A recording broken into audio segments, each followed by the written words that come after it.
Today we are looking at matrix operations, determinants, the trace, and matrix inverses. So to start off nice and easily, we're going to be looking at matrix addition and matrix subtraction. So when we add two matrices, let's say we had the matrix A plus the matrix B, all we will simply be doing is, let's say the matrix A is A, B, C, D, and then we have the matrix B, which is going to be E, F, G, H. When we add these two matrices, we just add the elements in the same row and column. So first row, first column over here gets added with first row, first column over here, and that repeats over here as well. So we get B plus F, C plus G, and then D plus H. If we are now doing these two matrices subtracted, so A, B, C, D, subtracted with E, F, G, H, we're simply just going to subtract the elements on the same row and columns. So we get this. So pretty straightforward. Not relating to addition or subtraction, but something that we need to know. This I represents the identity matrix. So the 2 by 2 identity matrix is 1, 0, 0, 1. The 3-dimensional or 3 by 3 identity matrix is 1, 0, 0, 0, 1, 0, 0, 0, 1. So there's always ones in the leading diagonal for an identity matrix. Cool. If we now look at matrix multiplication, if we wanted to do the matrix A multiplied by the matrix B, we would write AB, and let's say the matrix A is A, B, C, D, and the matrix B is E, F, G, H. In order to multiply these two matrices, we will simply do row times column. To understand why, you might want to check out the video on tensor products. When we do this, we get AE plus BG. Over here we get AF plus BH. Over here we get CE plus DG, and then CF plus DH. If we had two different matrices, which I will call M and N, and let's say this time they are 3 by 3 matrices. So if I just use some numbers, so let's say we were multiplying these two matrices, we would do this row multiplied by this column. So we would do 1 times 9, which is 9, 2 times 6, which is 12, and then 3 times 3, which is 9, and we'd add them all together. And so we get 30. I will not bother you with the rest. Hopefully you know that this next term is simply going to be this row multiplied by the second column, and then this element is this row multiplied by the third column, and then we move on to the second row, do the same thing, move on to the third row, do the same thing. One thing that we do need to note is that this is a 2 by 2 matrix and this is a 2 by 2 matrix. We can multiply these two matrices as the number of columns in this matrix is equal to the number of rows in this column, our second matrix. In other words, these two numbers are the same.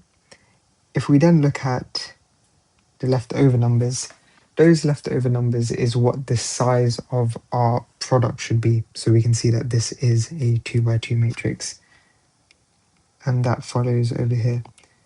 The inside numbers are the same, so we can multiply these matrices. In other words, they are compatible, and our resultant matrix will be a 3 by 3, which it will be. If we now had a 2 by 3 matrix multiplied by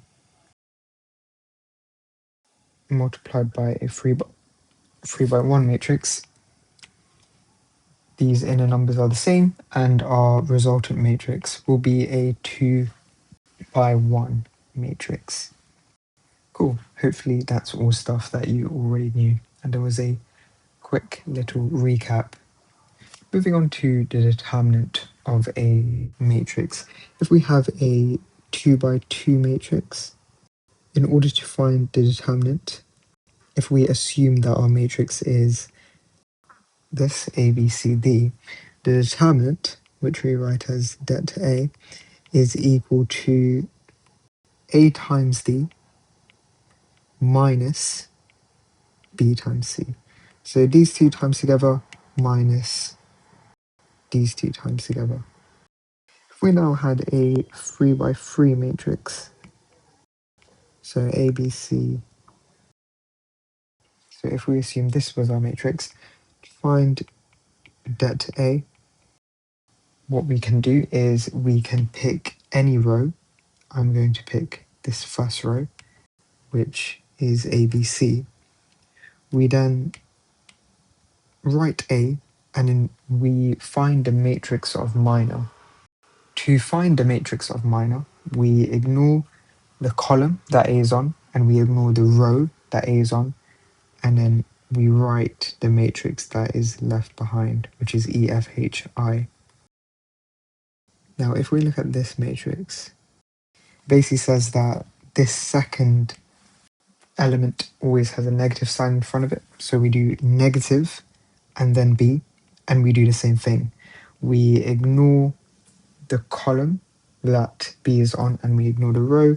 We look at the matrix that is remaining, which is DFGI, and we do the same thing for C, which leaves behind the matrix DEGH.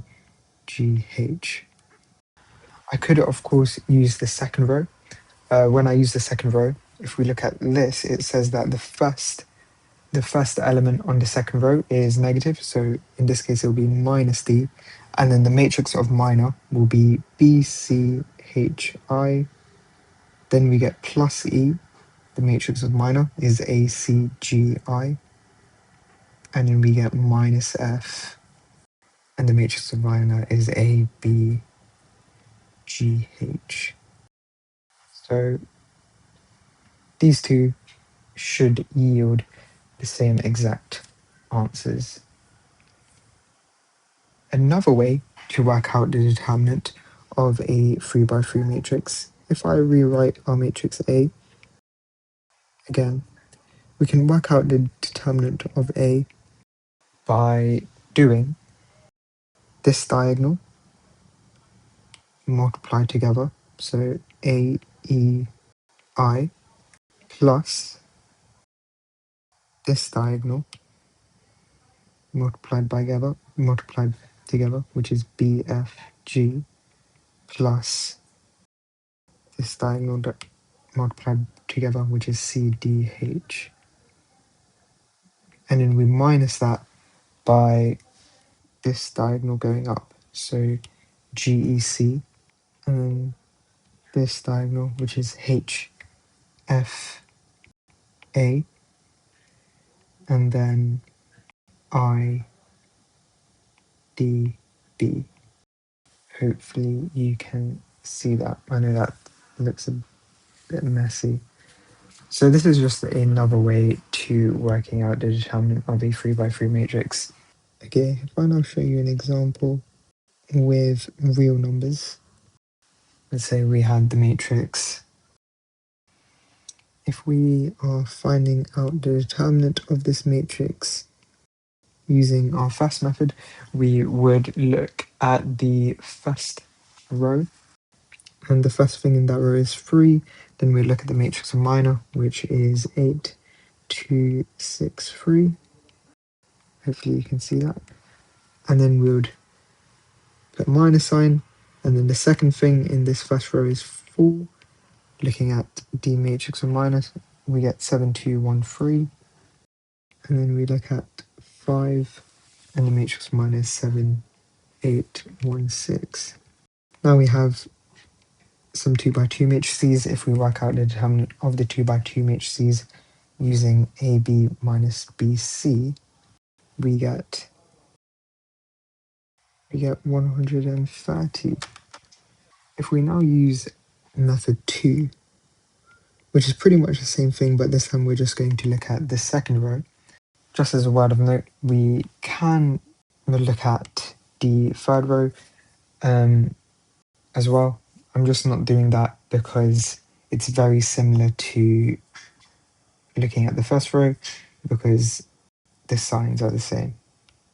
I'm just paying more attention to the second row because, as you can see, the signs do change. So when we look at the second row, our 7 becomes negative, and then we look at the matrix of minor, which is 4, 5, 6, 3.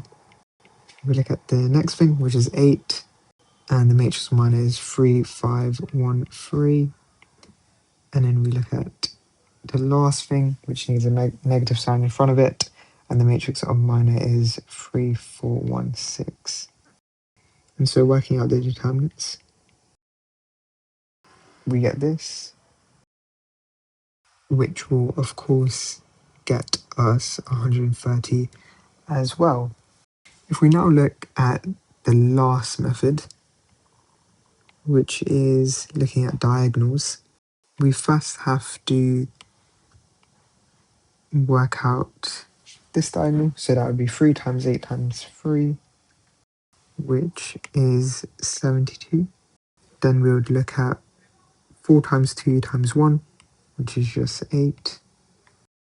Then we would look at 5 times 7 times 6, which is just 210. Then we are going to minus that from this diagonal multiplied together, which is 40. And then this diagonal multiplied together, which is just 36. And then lastly, this diagonal, so 3 times 4 times 7, which is 84. If we now work this out, we of course get 130. Cool, so 3 different ways, and they all get us the same answer. If we just really quickly look at a 4 by 4 matrix, we have this. In order to work out the determinant of this 4 by 4 matrix, we are going to pretty much use this method. So we look at the first row, which is A, and then we look at the matrix of minor, which is now going to be a 3 by 3 matrix, which is this one. Hopefully you can see that. And then we get minus B, because our new matrix with the positive and negative signs for a 4 by 4 matrix would look something like this. So we get minus B, and then the matrix of minor, which is that. Hopefully you can see that. Then we get plus C, the matrix of minor, which is this, and then finally minus D and the matrix of minor. So we get this. In order to work out the determinants of these 3 by 3 matrices now, we can use this method or this method. It's completely up to you. Just as a word of note, whenever we are using either of these methods, we should always try and pick the row with the most zeros in it. That way we are multiplying the matrix of minor by 0.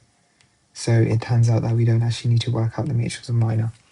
And that way you can just save a bit of time. Cool. Moving on to the trace of a matrix. Again, let's start off with a 2 by 2 matrix, which is going to be A, B, C, D.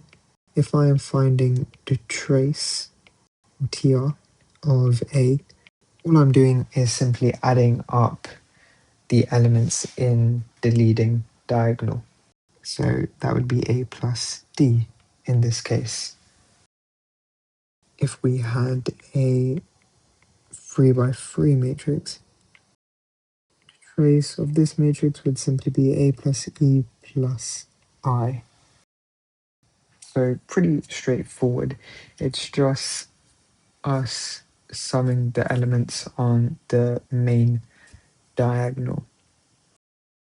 So the trace of an n by n matrix would just be the sum of I is equal to 1 all the way up to n, and then the element AII.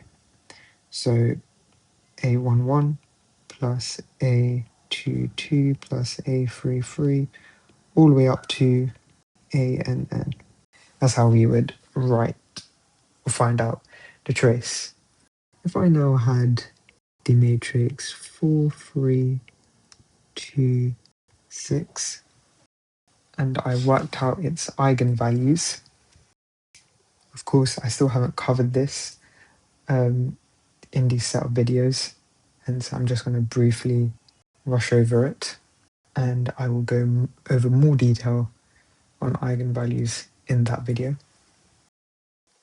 To work out eigenvalues, we need to find the characteristic equation, which we do by doing the determinant of this matrix A minus it by lambda I, where I is the identity matrix, and equate this to 0. So we get 4 minus lambda, 3 to 6 minus lambda. We need to find the determinant of this matrix and equate it to 0.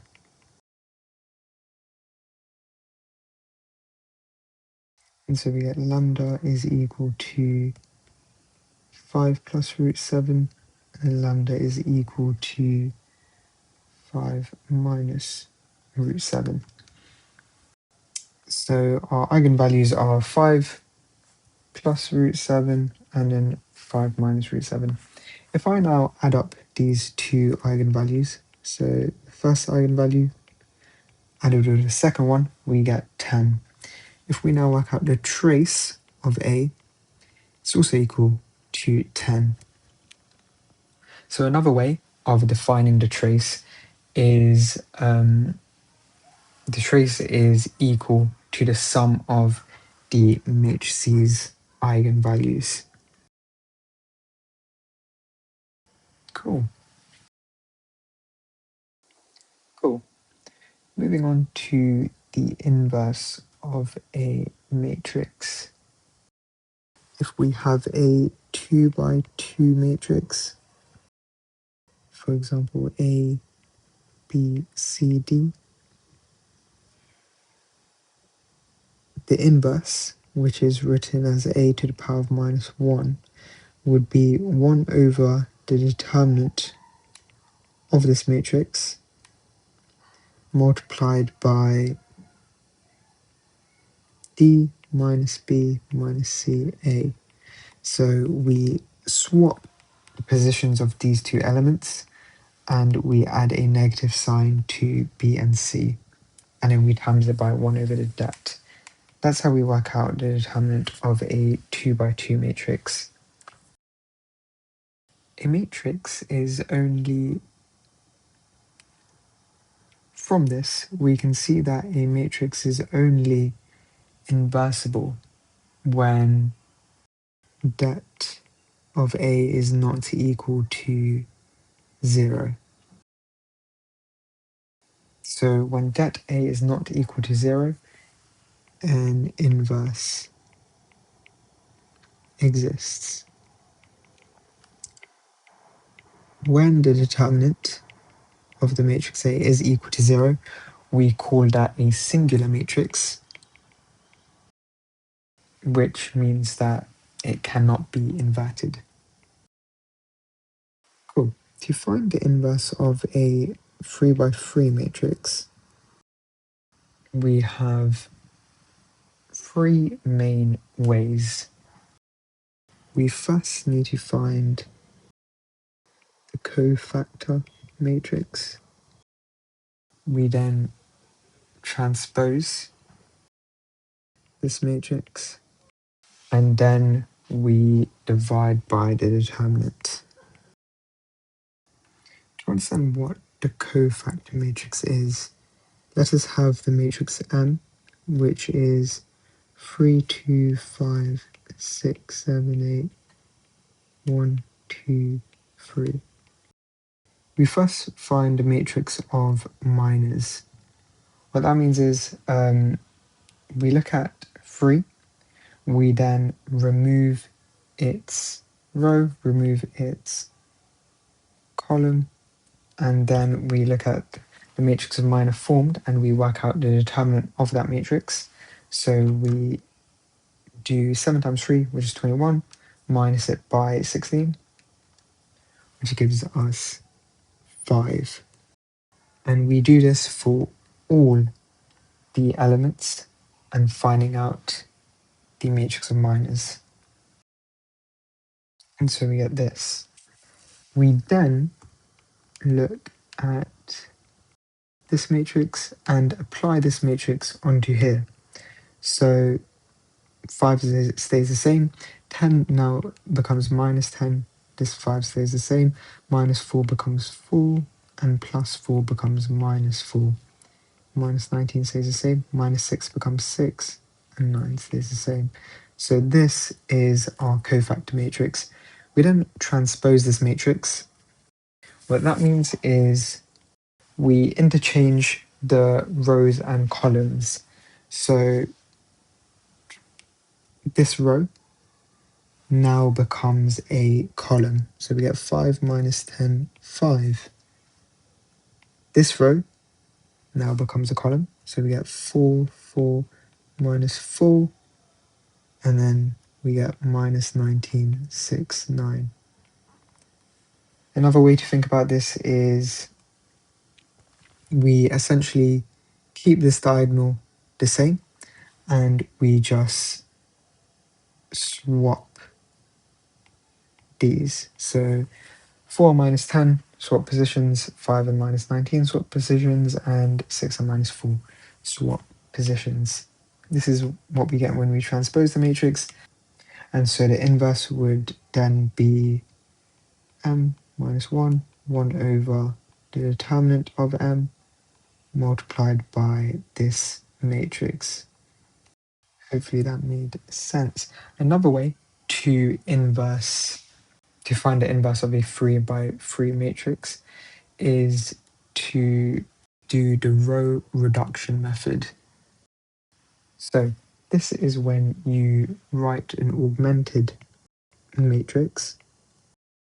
So let's say we had this matrix that we wrote before, 5, 10, 5. We then write the identity matrix next to this matrix. And what we now do is perform row operations until the left hand side. So this matrix becomes the identity matrix. When that happens, the right hand side, so this side, becomes the inverse. So if we were to do this, the first thing we need to do is to make this 3 into a 1. One way we could do that is by timesing that first row, so row 1, by a third. When we do this, we get 1, 2 over 3, 5 over 3, 1 over 3, 0, 0.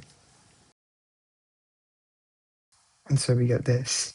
Now that I've times row 1 by 1 over 3, I need to make these two, which are under this leading 1, a 0. In order to do that, I need to get row 2 and minus it by 6 lots of R1 of row 1, and I need to get row 3 and minus that by row 1. So row 1 is going to stay the same. We're going to get a 0 here and a 0 here. And we get 7 minus 6 lots of 2 over 3, which is 3, which is minus 2 over there. and 4 over 3 over here. And we must do that to this side as well. So row 2 minus 6 lots of row 1 is minus 2. And so we get this. Now we move on to the second row and we look at the first entry, which is non-zero, which is 3, and we make this 3 into a 1. In order to do that, we times row 2 by third. Now we need to make this entry into a 0. In order to do that, we get row 3 and minus it by 4 over 3 lots of row 2. And so we get this. Now we need to make this entry a 1.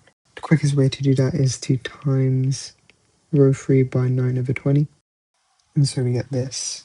Now we need to make this a 0, this a 0, and also this a 0. In order to do that, we can do row 2 minus plus 2 over 3 lots of row 3, and we can do row 1 minus 5 over 3 lots of row 3. And so we get this, and then finally, to get this 2 over 3 into a 0, we get row 1 and minus 2 over 3 lots of row 2. And so we've got the identity matrix on this side, and we get, looks like I've made a mistake here. This should be minus a half, and then that makes this step incorrect. So row 1, which is minus 1 over 12, minus 2 over 3 lots of minus a half, gives us 1 over 4. So we get this as our inverse matrix. If we go back over here, the determinant of this matrix is 20. So the inverse becomes 1 over 20, 5, 4, minus 19, minus 10, 4, 6, 5, minus 4, 9, which is the exact same as this. So using this method will also give us the correct inverse matrix. If this didn't make sense to you, check out the video on Gaussian elimination, where I pretty much go over this in a bit more detail. One more thing, going back to determinants, just something that we need to know. The determinant of the matrix A multiplied by B is equal to the determinant of A multiplied by the determinant of B. That is just an identity that we need to know. Cool. Hopefully that all made sense to you and that was useful. Thank you for watching. Please do subscribe and check out the Buy Me a Coffee link in the description.